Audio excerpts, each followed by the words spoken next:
The 6% commission on buying or selling a home is gone after Realtors Association agrees to seismic settlement. This recent headline from CNN is similar to a lot of headlines you might have seen in the news over the last couple months. Some of the others are Realtor Group agrees to slash commissions in major $418 million settlement. National Association of Realtors to cut commissions to settle lawsuits. Here's the financial impact. Realtor lawsuit settlement unburdens home sellers from heavy commissions. What now for home buyers? These are just a few examples of the variety of different headlines that have been spilling across every major news outlet since the recent Sitzer-Burnett trial settlement. So today, I want to speak directly to our customers, our past clients, our friends in our network about what exactly has taken place over the last year, what the recent settlement means, and what it's going to mean for you as a home buyer or a home seller moving forward in 2024 and beyond. So the facts of the case are there was a plaintiff that hired listing agents in Kansas City, Missouri to sell their homes in the MLS.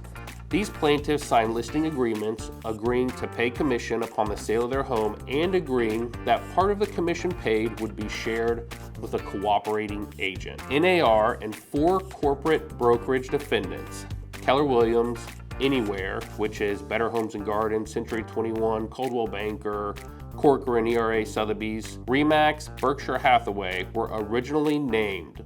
The allegations were threefold. A, commission rates are too high. B, buyer brokers are paid too much. And C, NAR's code of conduct and MLS handbook, along with corporate defendants' practices, led to price fixing. There's also some DOJ commentary with the National Association of Realtors and with the plaintiffs that came into this case. So, long story short, after an 11-day trial in the case of Burnett versus NAR et al., the 8-person jury in a Kansas City, Missouri federal courtroom, most of which were non-homeowners, by the way, came back on Tuesday, October 31st and found NAR and other corporate defendants liable for the case. The case was recently settled in October for $418 million, which will be paid out over the coming years, but the National Association of Realtors continues to adamantly deny any wrongdoing and asserts that the current market is efficient, fair, and arranged in the best interest of buyers and sellers. Nonetheless, there are some sweeping changes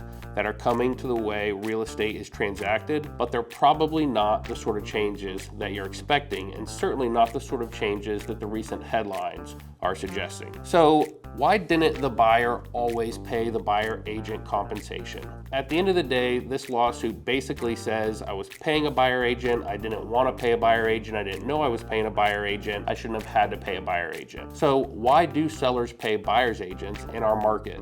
So buyer agency actually came to be as a result of a class action lawsuit in 1993.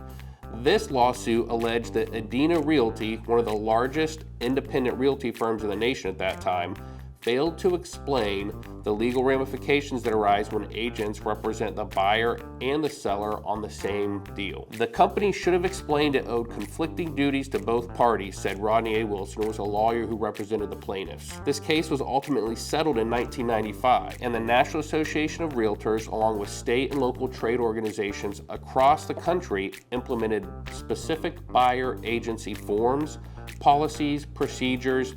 This included an update to the Realtor Code of Ethics. It also included the creation of a certification to help realtors enhance their skills servicing buyers. So before this, agents who helped buyers were actually considered a sub-agent of the seller, secondary to the main listing agent. So the seller essentially had 2 agents. They paid both the agents. One of them just happened to give the buyer a hand. So since sellers had historically paid their agents and sub-agents, it was natural that they would continue to pay the same fees when selling after the creation of buyer agency. This recent settlement sets back some of the advancements that arose from that 1995 lawsuit and the creation of buyer agency, and we're going to talk about what some of those setbacks are at the end of this video, but there are a few very good reasons why sellers have always and probably should continue to pay the buyer's agent, even in light of the recent settlement and some of these changes. I'm gonna go through 4 of the top reasons that as a seller in today's market, even in light of the recent settlement, you should probably still be considering paying the buyer's agent. Number 1, the veteran's agent doesn't allow veterans to pay their buyer's agent compensation.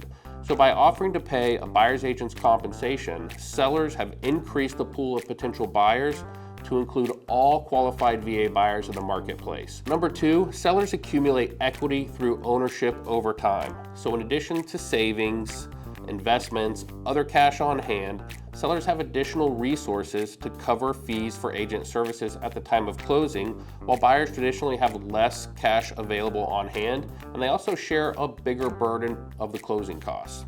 The seller also gets to enjoy the same benefit if they're purchasing another home at the time of closing or shortly after as a buyer themselves. Number 3, sellers exponentially increase a buyer's purchasing power by covering the buyer agent compensation. If you think about a buyer who's putting 3% down on a home and paying 3% closing costs and now paying a 3% buyer agent fee, by covering the buyer's agent fee, the sellers reduce the initial cost up to potential buyers by 33%. Like our VA example above, this increases the size of the buyer pool, leading to more showings, more offers, and ultimately a faster and higher priced sale. The 4th benefit that sellers enjoy by paying a buyer agent commission is that FHA, Fannie Mae, and Freddie Mac place a maximum IPC or interested party contribution on new mortgages based on the loan type and down payment amount. So again, by offering to pay buyer's agent fee directly, the seller avoids eroding the buyer's ability to use these IPCs to qualify and pay a higher price for your home. Now, there are some additional fair housing concerns that arise from this change.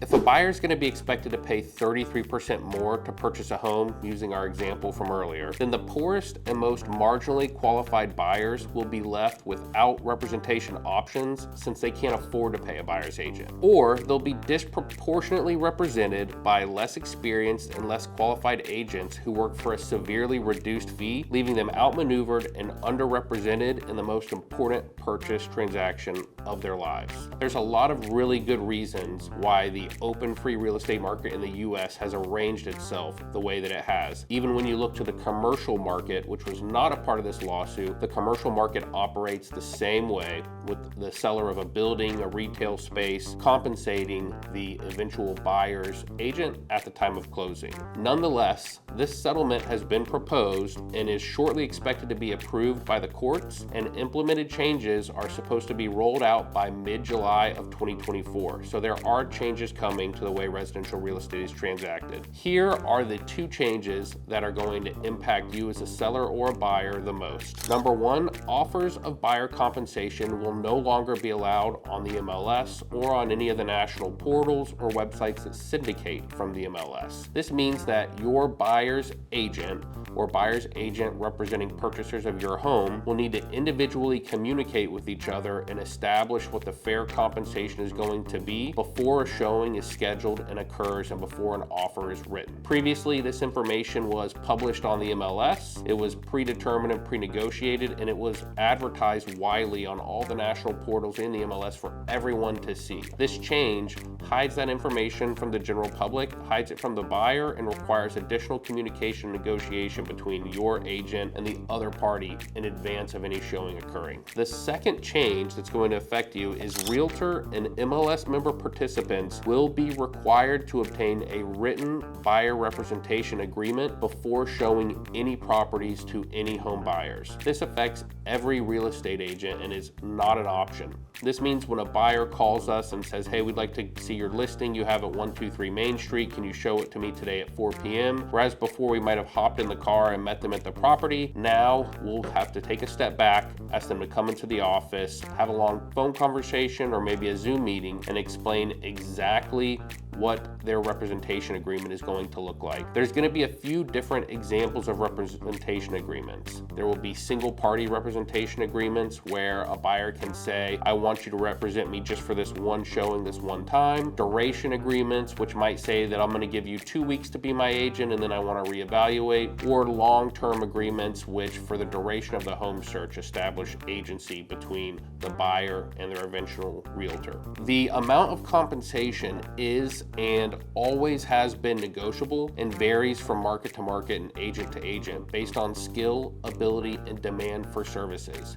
Part of this new buyer representation agreement that's going to be established between every realtor and every home buyer before they view a home will include setting that agent's compensation amount. In the event that a seller does not offer to pay that compensation, the buyer will be expected to pay that compensation at the time of closing. One last change to the way compensation is advertised. So while the amount of commission is no longer allowed to be placed on the MLS, a seller can offer a general concession to all buyers in the marketplace. That concession can be any amount up to a maximum of 6% allowed by most lenders, but it could even be more if you had a cash buyer. That concession can be used by the buyer if the buyer and the buyer's agent agree to cover the cost of buyer agent compensation.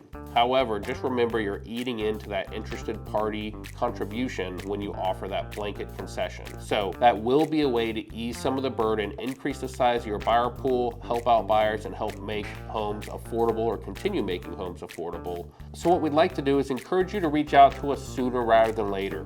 If you have any questions about any of the news headlines you see, please shoot us an email, a text message, or give us a call. We're happy to meet with you sooner rather than later to talk about plans and things we can do to make sure you don't inadvertently reduce your buyer pool or place an unnecessary burden on buyers when they want to purchase your home and the time comes to sell.